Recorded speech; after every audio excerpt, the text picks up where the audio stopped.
Olá, pessoal, boa noite. Eu sou Denise Barbosa. Estamos aqui mais uma vez ao vivo do estúdio da McKinsey em São Paulo para mais um episódio do McKinsey Dialogues Transformation Series, que é uma série de entrevistas virtuais com CEOs que já participaram de grandes processos de transformação, que estão dividindo aqui com a gente lições e aprendizados sobre as melhores práticas em um processo de transformação. E o tema do episódio de hoje é inovação, pessoas e cultura de alta performance como pilares de uma transformação bem-sucedida. E temos aqui dois convidados especiais. O primeiro é o Fábio Stu, que está aqui do meu lado, que é sócio sênior do escritório da McKinsey em São Paulo e líder da prática de transformações da McKinsey na América Latina.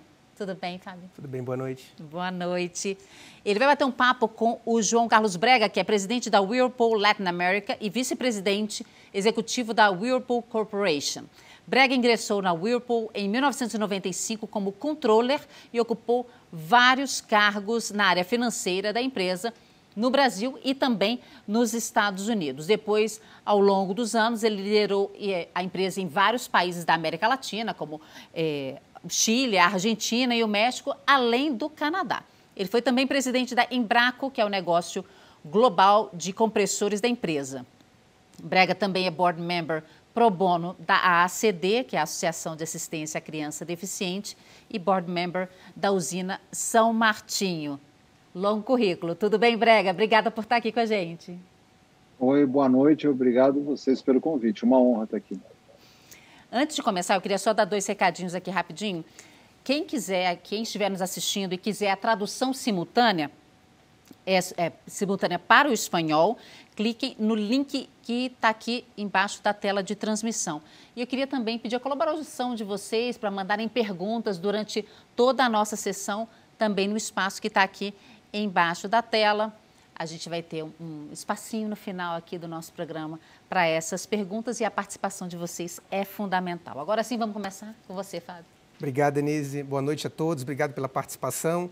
Eu tenho o prazer aqui de receber o Brega.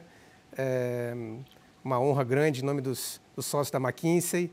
Como a Denise falou, o Brega tem 25 anos de Whirlpool. Eu tenho mais ou menos o mesmo tempo de McKinsey. E eu tenho que dizer que nesse período eu conheci muito poucos executivos que têm uma experiência em transformações tão rica quanto o Brega, né? Não só em termos de quantidade, de número de transformações que o Brega liderou, mas pela diversidade também, né? O Brega liderou, por exemplo, transformações da Whirlpool na Argentina, no México, várias no Brasil. Liderou transformações em negócios B2C, mas também liderou uma transformação grande na Embraco, que, como a Denise falou, foi um negócio de compressores global da Whirlpool. E Brega liderou transformações que foram turnarounds, que demandavam ações emergenciais de curto prazo, mas também transformações que a gente chama de good to great, né? Onde o negócio já estava bem e ele conseguiu instigar a organização para mudar de patamar, né? Então, Brega, é um privilégio ter você conosco, é uma honra. Tenho certeza que vai ser uma discussão bastante rica aqui. Talvez para esquentar as turbinas e quebrar o gelo, gostaria de começar com uma pergunta mais ampla. Ao longo dos últimos 20 anos, até a volatilidade que a gente tem no Brasil, na América Latina, poucas empresas tiveram uma geração de valor tão consistente, tão robusta quanto a Whirlpool. Conta um pouquinho o segredo, né, desse sucesso e como essas diferentes transformações ajudaram vocês a atingir esses números expressivos. Bom, boa noite a todos. Fábio, obrigado pelas palavras, não sei se as mereço. Com certeza o time todo da Whirlpool, sim, porque não sendo piegas, assim, nós da Whirlpool é o time, não existe uma estrela, isso vem. Com relação ao seu ponto, eu acho que, primeiro, só queria deixar uma coisa clara. Eu não sou dono da verdade, eu vou aqui compartilhar a minha experiência e vou tentar aprender também. É isso, não tem nenhuma receita pronta. E também acho que, pela qualificada audiência que a gente está tendo, não vou falar nenhuma novidade que as pessoas não saibam. Talvez, e aí eu vou me permitir ser um pouco mais direto, é na execução que esteja a grande diferença, mesmo porque todos são clientes McKinsey, e a McKinsey é muito boa em nos ensinar e nos dar o guidance. Eu diria o seguinte, Fábio, indo para a tua pergunta, eu acho que começa desde o básico. A Whirlpool é uma empresa centenária, ano que vem comemoramos 110 anos, e se você vai na missão da Whirlpool, é um espectro muito bem definido. Nós queremos ser a melhor empresa da cozinha e da lavanderia, de confiança no consumidor. E qual é a nossa missão? Olha bem claro para você, é conquistar a confiança do consumidor através das marcas e gerar demanda. Então, o que significa isso? Nós nunca vamos ficar passivos esperando que o consumidor venha até nós. Todo o nosso pensamento há muito tempo, quando não se falava em globalização, nós já tínhamos a ideia e a filosofia de ir ao consumidor. Nós temos um processo que chama end-to-end consumer. Então, começa e termina no consumidor.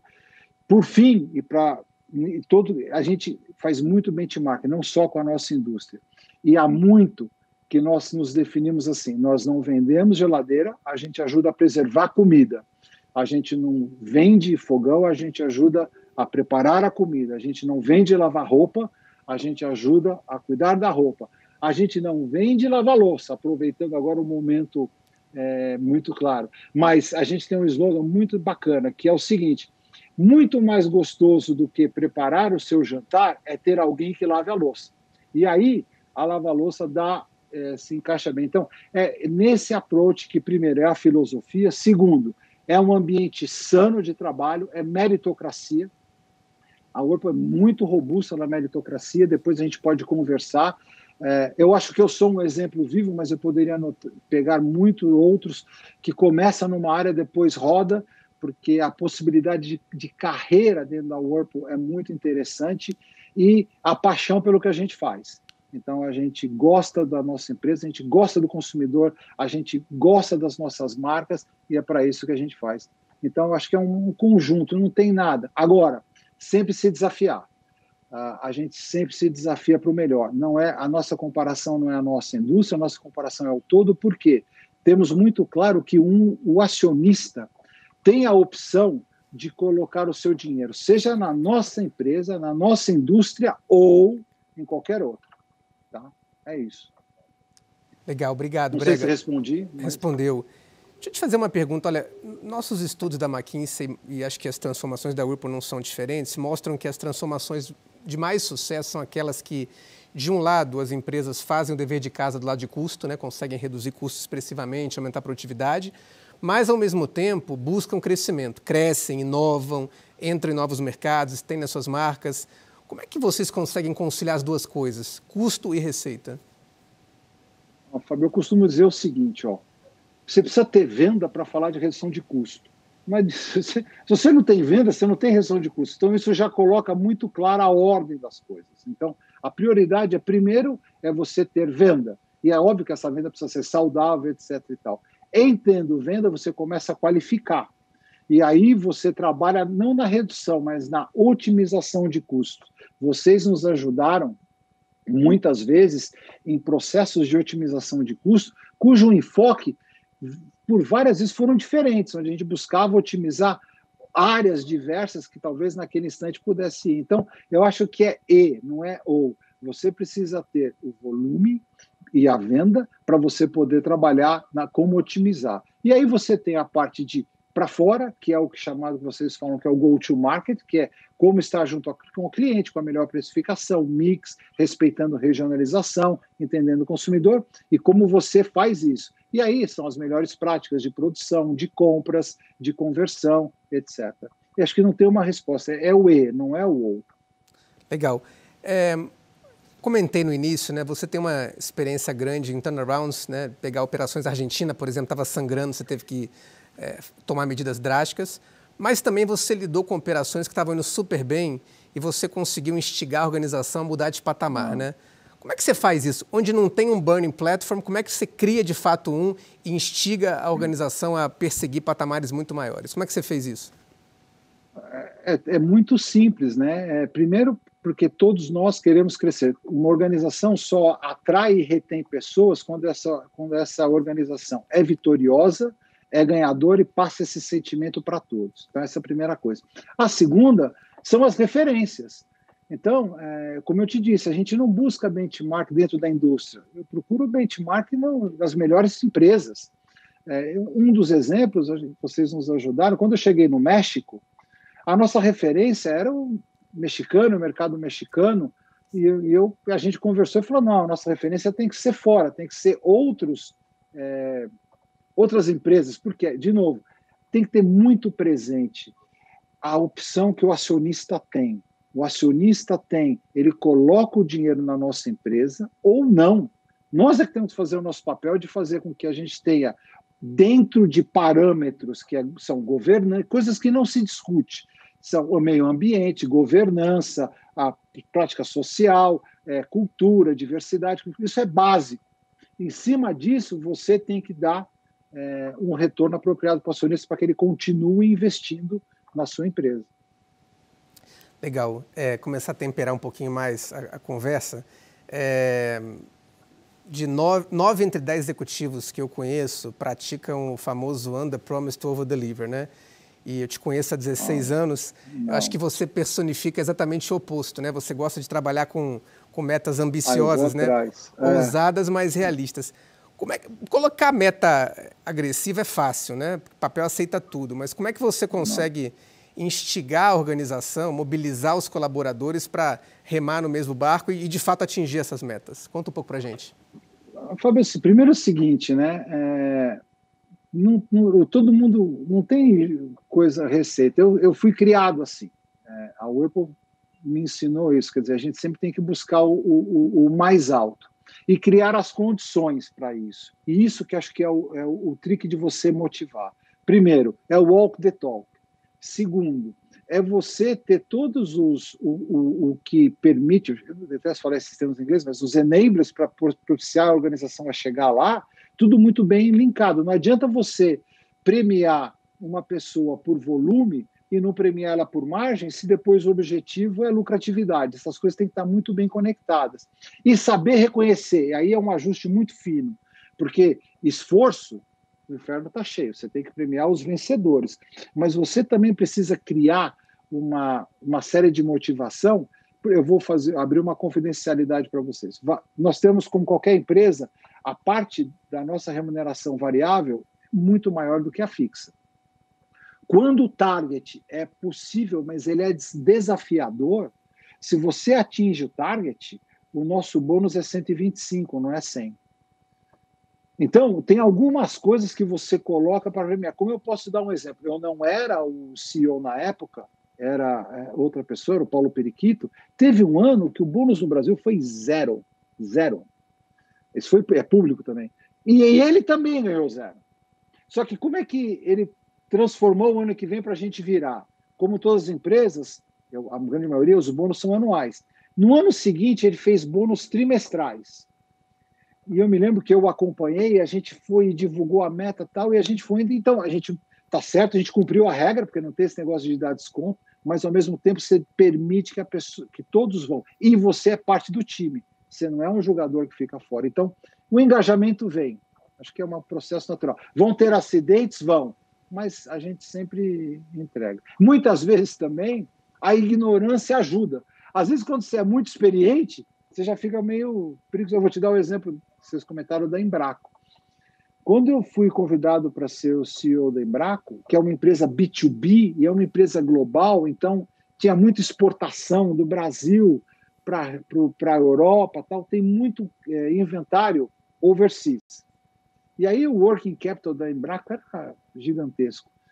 E eu sempre, na época, muito tempo atrás eu era CFO, eu sempre desafiei isso. E o resultado foi, não, tem até benchmark da McKinsey, que mostra que a gente está ok e tal. Quando eu cheguei lá, era uma indústria que eu não conhecia tanto, eu falei, não, vamos buscar outras referências.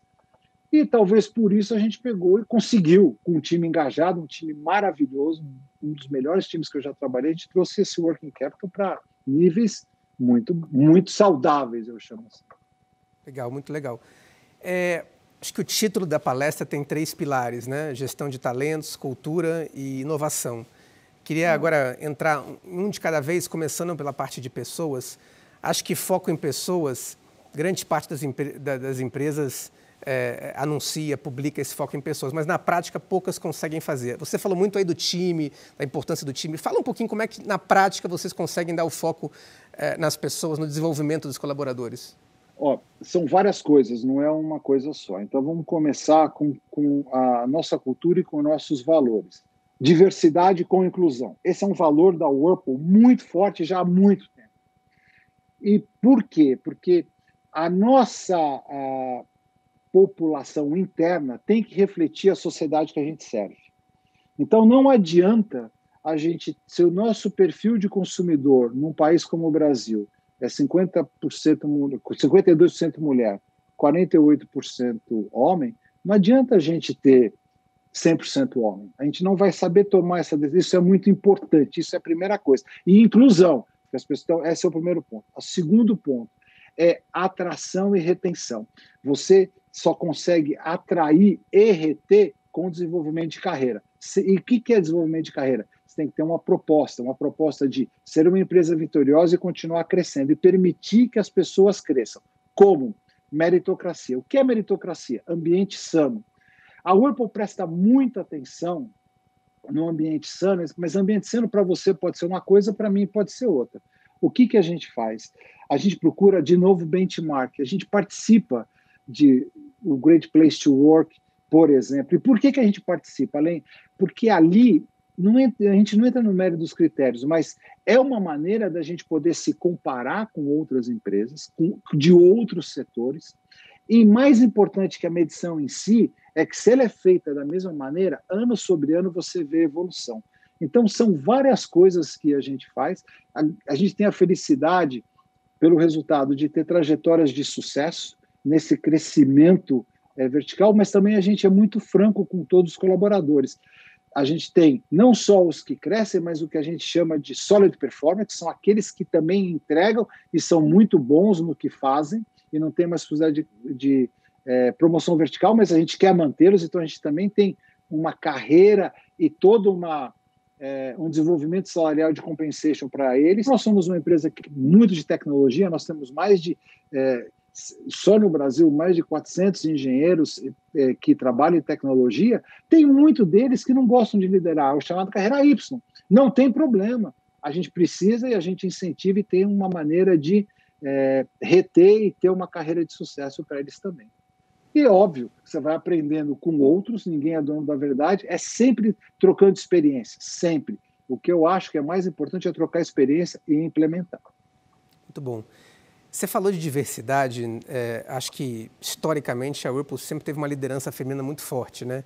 E hoje vocês têm no Brasil uma CEO mulher, Andréia, tem algumas diretoras, vice-presidentes, mulheres. A própria questão racial, acho que você teve durante muito tempo um chefe negro, né, o Mike Todman, que cuidava das operações internacionais, né? Sim. Como é que vocês conseguem, de fato, fazer acontecer com a diversidade, né? Porque muita gente pretende fazer, quer fazer, mas não consegue. A gente simplesmente executa o que está lá no papel, não tem muita coisa. Mas para fazer uma mudança, a liderança é uma mudança, quando é uma mudança de cultura, tem que ser top-down, E o líder, o principal líder, tem que mostrar que ele suporta o chamado sponsorship para aquela mudança, tem que ditar o exemplo, tem que ir no chamado micromanagement e olhar, e tem que ser o walk the talk onde ele pratica. A Whirlpool faz isso, quer dizer, hoje não é que tem um indicador para mulher ou homem, para raça, mas a gente já tem isso natural. E conforme você vai subindo na sua carreira, o principal objetivo do líder é fazer seu sucessor. Então, no primeiro dia que você senta numa cadeira, o seu chefe te pergunta, tá legal, eu quero ver seu plano de sucessão. E você tem que atrair, reter e desenvolver pessoas. Você é reconhecido não só pela sua sucessão, mas pelas pessoas que a gente chama de você exporta. Então, você vai sendo cada vez mais reconhecido como formador de gente. E acredite, gera um círculo virtuoso. Os talentos, as pessoas querem trabalhar com aquele líder, porque sabem que pessoas que trabalharam com aquele líder tiveram crescimento de carreira. É uma coisa que hoje nesse aspecto, é uma coisa natural. Mas eu posso citar outras que a gente teve que fazer intervenção. Intervenção, isso não é óbvio, vai ser assim, vão medir desse jeito, e você vai fazendo até a organização caminhar. Não tem muito. Legal. É fazer o que está no papel. Legal. Me conta uma coisa. Tem a política de consequências. Desculpa, não é a minha, mas tem que ter a política de consequências. Né? Quer dizer, você tem um plano, você está legal, você senta, você tem um plano. cumpriu, 10 não cumpriu, o que a gente faz? Como é que a gente faz para melhorar e vai caminhando? Claro. Uma coisa que me chama muita atenção da Whirlpool é que vocês, historicamente, conseguem fazer movimentos laterais e diagonais de forma muito inteligente e efetiva, né? Então, por exemplo, a atual vice-presidente de manufatura supply chain veio de vendas, né? Eu me lembro que há 7, 8 anos atrás você tirou uma pessoa de marketing e colocou para cuidar de RH, uma pessoa de compras passou para vendas. Qual que é a lógica de um time que está ganhando, você passar o ponta direita para lateral esquerdo, o zagueiro para centroavante e garantir que esse time não vai cair pelas tabelas e vai continuar lutando pelo título? Como é que você consegue fazer isso? Ué, é justamente por isso, é um time bom, é a hora que você mexe. Então, a característica do desenvolvimento de carreira, qual que é o processo na Whirlpool? Logo que você entra, você senta com o teu supervisor e vocês discutem e o subordinado fala, meu gol de carreira é, não sei. Quando eu entrei na Whirlpool, embora eu tenha entrado pela porta financeira, meu gol de carreira sempre foi ser um Business Unit Manager, sempre foi. E o que o meu supervisor na época e os outros falaram, tá bom, então vamos trabalhar no que você tem de pontos fortes, mas áreas de oportunidade, e conforme isso vai, essas necessidades, desejos com as necessidades da empresa vão dando match, você vai se movendo. Então, todos nós da Whirlpool entramos assim. E o que a gente quer? A gente quer especialista de negócio. De novo, Fábio, vamos voltar. Quando você tem que você não vende geladeira, mas você ajuda a preservar comida, eu não sei se amanhã a gente vai estar fazendo a geladeira como é hoje ou alguma outra coisa para preservar a comida. Te dou um exemplo de inovação que é um sucesso, as cápsulas. Então, por conta da inovação, a Whirlpool hoje está no negócio de bebidas. Talvez muitos não saibam, mas nós somos sócios da AB InBev, temos uma legal entity chamada B-Blend, que essa empresa vende por mês 500 mil cápsulas no Brasil. Cápsulas de 34 sabores diferentes. Você pode ir desde os refrigerantes, guaraná, soda, pode ir para energético, pode ir para chá, pode ir para name it. A gente está cada vez... deixa eu aproveitar e fazer propaganda. Tem marguerita, o mês que vem a gente vai lançar caipirinha, e tudo com uma cápsula, e além do que você tem água com gás, etc. e tal. Então, através da inovação, você vai mexendo e cada um quer conhecer o negócio. E qual é a maneira de conhecer um negócio? Você fazendo as pessoas rodarem. Você não pode ter um líder de uma business unit que só tem um lado. Ele tem que conhecer os outros lados também. E todo mundo sabe disso. Então as pessoas. Agora, tem os outros que não querem, e tá bom também. O cara quer ter carreira na área de vendas. Que ótimo, siga. Mas ele também pode ter uma carreira global. Ele quer vendas, ele quer conhecer vendas aqui, quer conhecer vendas no Canadá. Ele não tem nenhum problema. Legal. Essa da Marguerita eu não conhecia. Agora eu vou pedir para você deixar on hold a questão da inovação, porque eu quero esgotar aí no tema explorar o tema de pessoas com mais 2, 3 perguntas. No contexto de transformações, qual que é a importância que você vê do top team se transformar? Né? E como é que você enxerga a questão da liderança de transformações? Não tem transformação se não começar por cima. Não tem. Assim, eu diria até que ou é ingenuidade ou é maldade. Você pode ter qualquer uma das duas latitudes aí para você caminhar, mas não existe nenhuma mudança ou nenhuma transformação no sentido de transformação, né, mas que não comece de cima para baixo. Quem usa o cachimbo na boca é em cima, não é embaixo. A boca torta pelo uso do cachimbo fica em cima. Se você quer mudar, mas você continua pedindo para a organização e premiando a organização do mesmo jeito, essa organização não vai mudar. Ao contrário, vai virar um impasse. Vai virar uma terra de um indo para a direita, outro para a esquerda e ninguém andando. Então, é total, é necessária. Muito bom. Acho que uma coisa que é interessante nas transformações da Whirlpool, e acho que a gente corrobora isso em várias outras transformações de sucesso, é que não existiram 1, 2 balas de prata, né? 1, 2 iniciativas que resolveram todo o problema. No fundo, você se deparou com centenas de iniciativas, né? Acho que no caso da Embraco, se não me engano, foram 500, né? A Plais também não foi diferente, envolvendo pelo menos 200, 300 colaboradores. Como é que você cria um processo para mobilizar a organização inteira, desde o vendedor até o operador de máquina, para, de fato, todos estarem com o mesmo objetivo, todos inovarem e gerarem ideias? Primeiro, tem que ser uma coisa que seja compelling, seja motivadora, mas seja... Então tem que ser a mesma mensagem, o mesmo conteúdo, você tem que começar com o líder principal e ele consegue cascatear essa mesma, ou o time consegue cascatear essa mesma informação para toda a organização. Então, essa facilidade de entendimento já é uma grande coisa. Quer dizer, eu costumo dizer o seguinte, se você, para mover, você não consegue colocar em uma frase, repensa e volta, porque não vai mover. Então, essa é a primeira coisa, é você ter a comunicação. A segunda coisa é você planejar. Não existe nada que não seja planejado. Eu costumo fazer essa diferença de planejamento, você assistindo um jogo de futebol, onde o time está atacando, mas o goleiro está aqui no lugar dele. Diferença de bando, que a bola está lá, os 11 estão lá, etc. e tal. É muito claro, hoje fica até fácil. Time é ver o time do Santos jogar versus bando ver o time do Corinthians, para todo mundo entender bem a diferença. Então, planejamento é isso. E depois uma execução. E execução não tem boas pessoas, mas falou, por quê?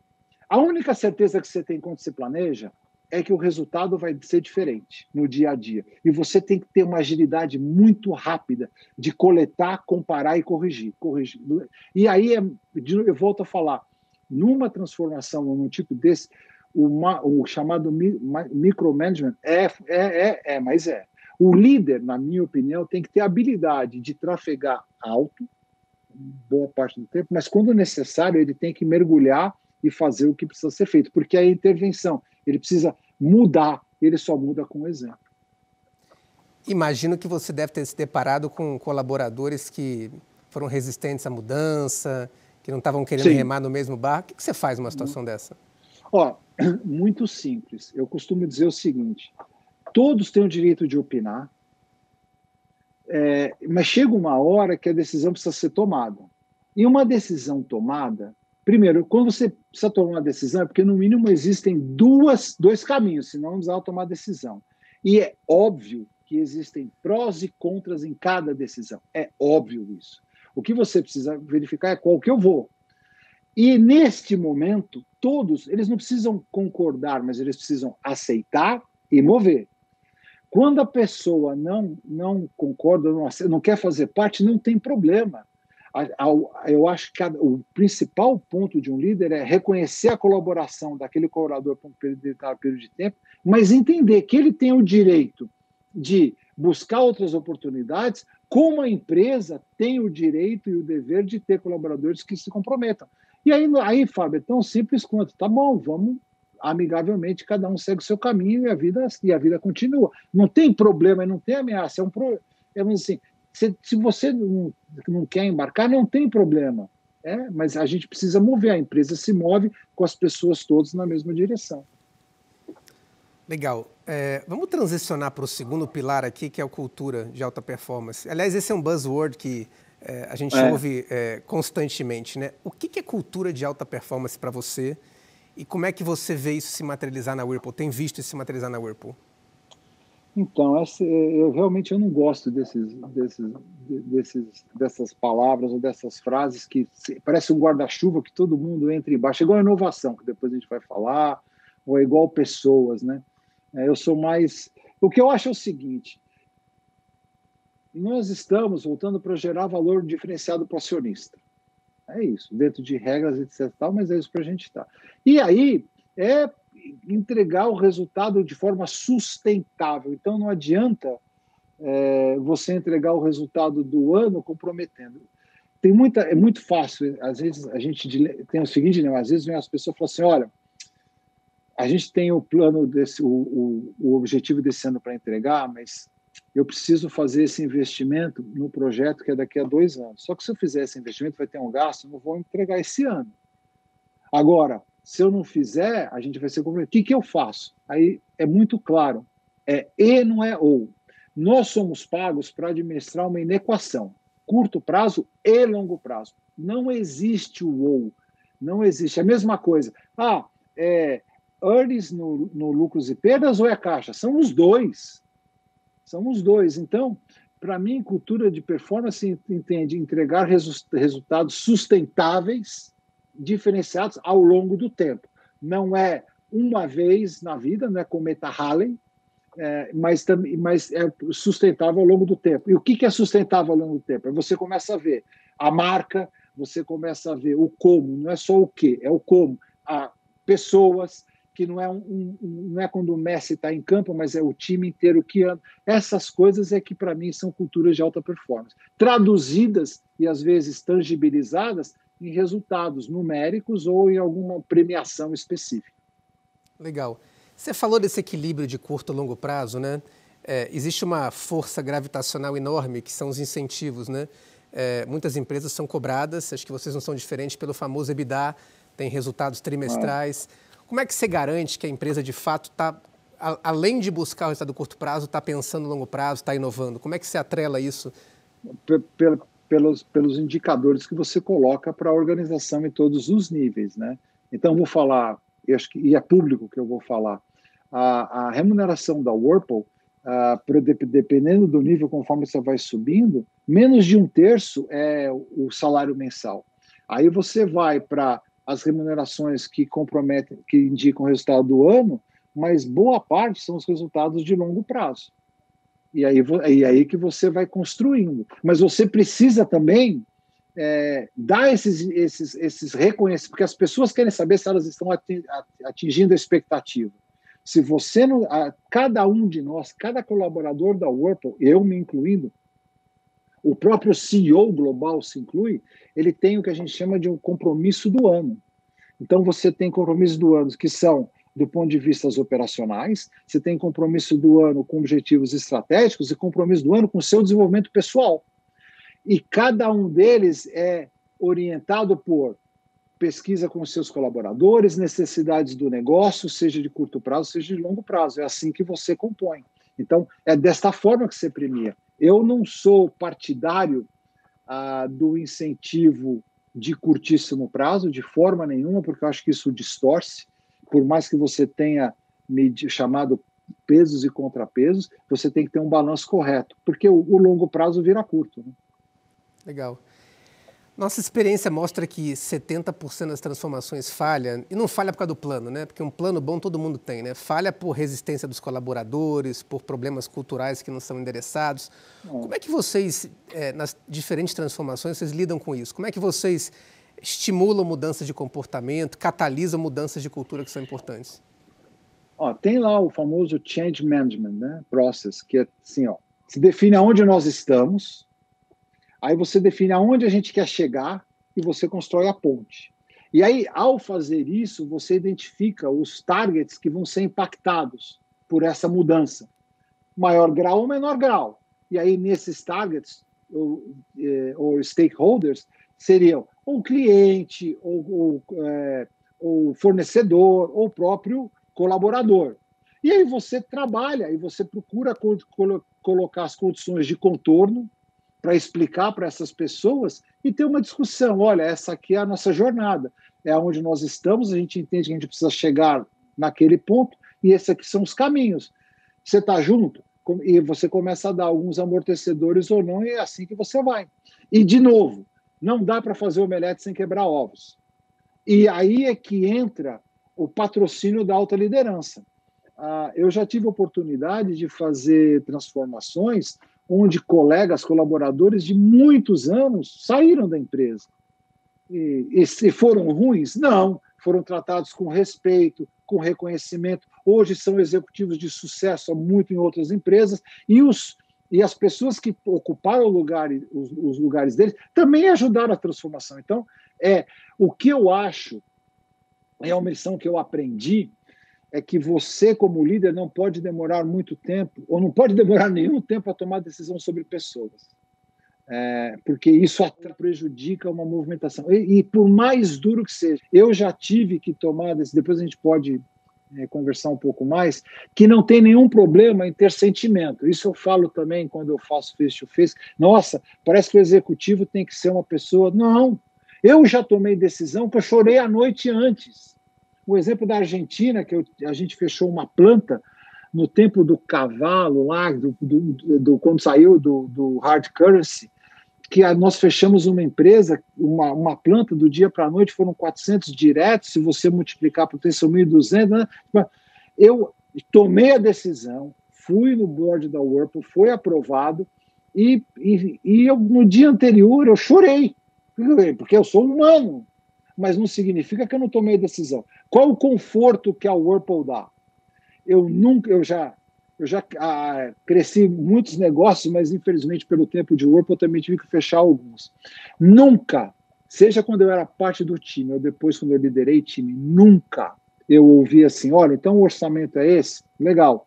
Se vocês fizerem por 10% a menos, tem premiação. Nunca ouvi isso. Eu sempre ouvi o seguinte, como é que nós estamos tratando as pessoas que vão sair?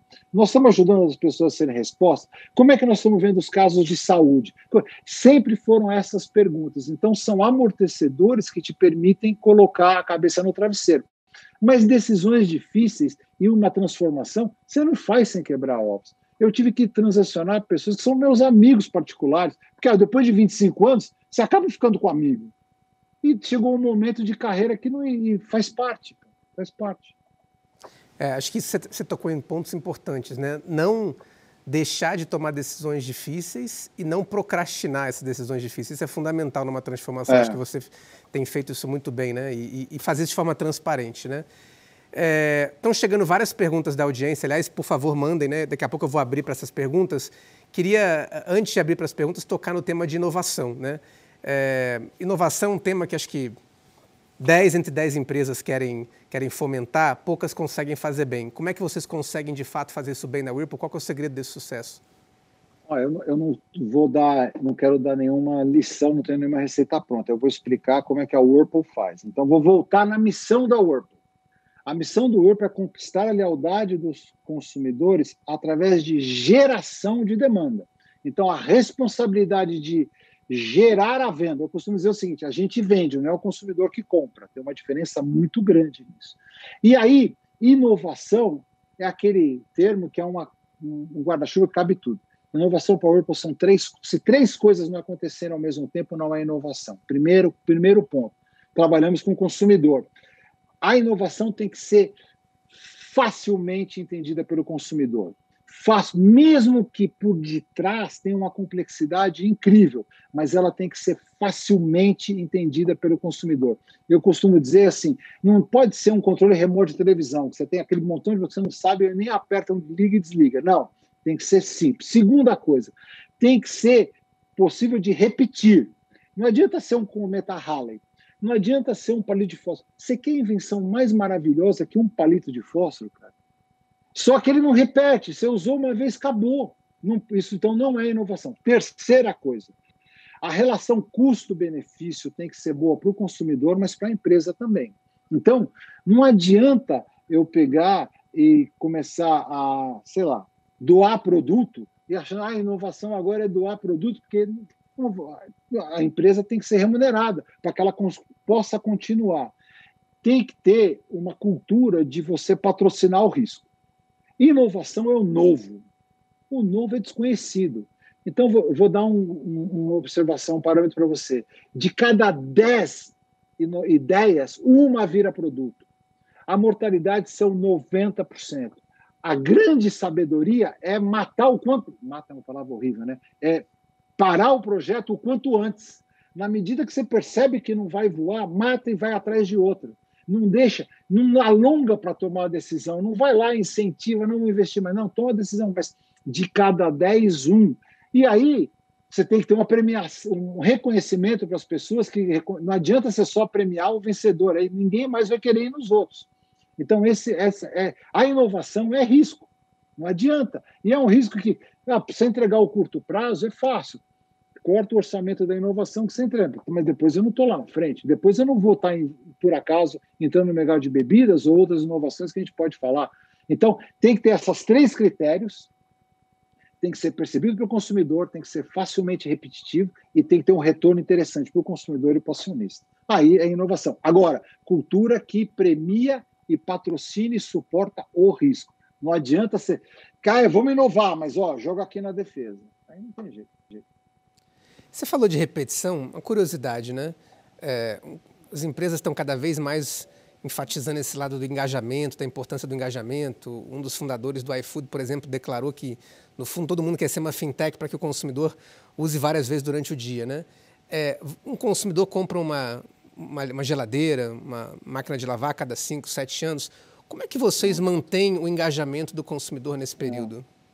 Você tocou num ponto muito interessante, né? Por isso que a gente... Então, vamos lá de novo. Por isso que a gente não vende geladeira, a gente ajuda a preservar a comida. Então, vamos dar alguns dados para você. Você, Fábio ou a Denise, na vida, vocês vão comprar um produto não mais que 5 vezes nosso. Não mais. Uma média de 4 a 5 vezes. Então, é muito pouco uma interação a cada... E quando você começa a ser adulto. Então, lembra que você já tem 18, 20 anos, a partir dali... Então, é muito pouco essa interação, que é o que a gente chama transacional. E, infelizmente, bom para nós, mas a maioria dos competidores que vendem geladeira, eles se focam nisso. Eles se focam nesse período que você gera demanda e vai no ponto de venda e competir. A Whirlpool, ao preservar comida, ela quer estar no ciclo de vida do produto. E aí, a gente tem pesquisa que diz que o consumidor gasta, nos próximos anos, até ele trocar a geladeira, 5 vezes mais do que o produto original. Então, estar na experiência de preservar comida é muito mais interessante do que você estar no transacional. E aí é que a gente entra com inovação. Por exemplo, vamos falar de novo o negócio de cápsulas. A gente vende uma máquina, que é uma máquina, aliás, por favor, entre no site da biblend.com.br, vocês vão ver a máquina e vão ver as cápsulas. Todo mundo pensa, Brastemp é a máquina. O motor econômico do negócio não está na venda da máquina, está no consumo da cápsula. É o consumo da cápsula ser recorrente que faz. Então, quando você tem o dado do consumidor, que você sabe o que ele pretende, qual é o hábito dele, nós não dividimos o consumidor por classe social. É óbvio que o dinheiro, o poder de compra é importante, mas ele não é o principal parâmetro. São os hábitos, são os desejos, são a maneira que ele vê o mundo, a maneira que ele vive. Isso, para nós, é o que diferencia o consumidor da Consul, da Brastemp ou da KitchenAid. E aí é que a gente atua. E trabalhando nesses fatores recorrentes. Então, você manda detergente para quem comprou uma máquina de lavar louça, ou de lavar roupa. Por quê? Porque vamos falar da necessidade do consumidor. Eu não sei se você, Fábio, Denise, eu já fiz isso. Eu já tentei lavar roupa branca com colorida, me dei mal, achava que era besteira. Manchou, não tentem. E aí o que acontece? Você, como consumidor, você tem que essa roupa colorida e branca, você dobra o dobro do tempo. Pois a Brastemp lançou uma máquina que lava a roupa branca e colorida ao mesmo tempo. Com qual objetivo? Privilegiar o tempo do consumidor para fazer outras coisas. E aí você pode lançar um detergente, você pode oferecer uma garantia estendida, você conquistou a confiança depois, esse produto é bem pensado, Consul, então vamos fazer uma coisa. A cervejeira Consul. Você quer um produto mais icônico? Posso depois contar a história de como surgiu a cervejeira, mas foi um processo de inovação, Copa do Mundo 2014, 2013. O que nós vamos fazer? Porque Copa do Mundo, eletrônico é que vende mais. O brasileiro toma cerveja, vamos mostrar uma cervejeira legal e um micro-ondas que faz pipoca. A cervejeira Consul, ela entrega a cerveja a 2 ou 3 graus abaixo de zero perfeitamente. Continua sendo um sucesso até hoje, desde 2014. O micro-ondas, infelizmente, não voou. Qual foi a continuação que a gente descobriu? Quem toma cerveja é tão ou mais exigente do que quem toma vinho. Nós lançamos agora a Smart Beer da Consul. Ela baixa um app. Então, você, pelo teu celular ou qualquer aplicativo, você sabe quantas latinhas tem lá dentro, a que temperatura que está, estabelece abaixo de 30 latas eu quero comprar. Esse app vai te avisar abaixo de 30, pelo teu GPS, localização do GPS, ele vai indicar qual que é o local mais próximo se você quiser, você compra. São esses tipos de estar na experiência do consumidor que faz com que o consumidor, vamos dizer assim, muito normal hoje o pessoal de digital, de Amazon ou outros falam, você tem que ser o ponto de confiança, o consumidor pensa em você. Nós queremos ser isso quando você pensa na área de cozinha e na área de lavanderia. Por isso que a nossa visão é ser o melhor nesse aspecto. E como? Missão é gerar demanda. Então eu tenho que gerar inovação. Porque Porque você não vai... Os nossos produtos, eles não vão durar menos de 15 ou 20 anos, pessoal. Vai durar menos, a gente nunca muda a qualidade. O que a gente faz é a obsolescência, entre aspas, tecnológica. Chegou uma pergunta aqui que fala assim, ó, as novas gerações, millennials, têm ciclos de tempo nas empresas cada vez mais curtos. Como vocês têm lidado com essas novas gerações que entram com expectativas profissionais tão diferentes das demais? Como tem sido esse choque de gerações? Mas você já respondeu um pouco, mas você quer complementar? Mas é um dado da realidade. Naquele instante, eles querem, e está tudo certo. Deixa ter, não tem nenhum crime. Mas eles são, ao mesmo tempo, energizados, extremamente inteligentes. Eles conseguem fazer coisas que eu não consigo, ele consegue estar no iPad, estar falando com você e estar respondendo uma outra coisa, 3 coisas, e com eficiência. Aí o que eu acho que acontece? Quando tem um propósito, você consegue retê-los mais. Mas não tem nenhum problema. Todos nós já fomos jovens um dia, então a gente sabe que a gente aprende. Nós temos vários casos, embora a Whirlpool tenha uma política de recontratação muito difícil, de pessoas que saíram para startup, então, né? E depois, não era bem isso, queria voltar. E não tem problema, é parte, não tem crítica, a diferença é saudável. O que tem que fazer é saber lidar com a diferença. Então, se você acha que dos 10 que você está contratando, vai ficar meio, contrata 20 para pelo menos ficar 1. É assim que está indo, não tem... Mas lidar com a diferença é parte. Não se consegue mudar isso. A gente fica com o coração partido, né? Quando eles vão embora, né? Lá na empresa de trabalho. Ai, gente, que tristeza. Mas tem rodinha no pé, não sossega mesmo. Acho que dá tempo para mais uma pergunta, depois eu passo a palavra para você. Ó, tem uma pergunta aqui. Como você falou, o papel do top team na transformação é fundamental. Como balancear o dia a dia do negócio com a transformação? A transformação vai ter que ser parte do negócio, né? Então, na hora que, lembra que eu falei, você desenha aonde você está e aonde você quer chegar. Então, essa forma como tem que ser conjunto. Eu vou dar um exemplo que, e de novo, pessoal, eu não tenho receita de bolo, mas é a Whirlpool. A Whirlpool não tem um Chief Digital Officer, o CDO, não tem. Por quê? Porque digital, no conceito que eu falei para vocês da Whirlpool, tem que estar permeada na organização.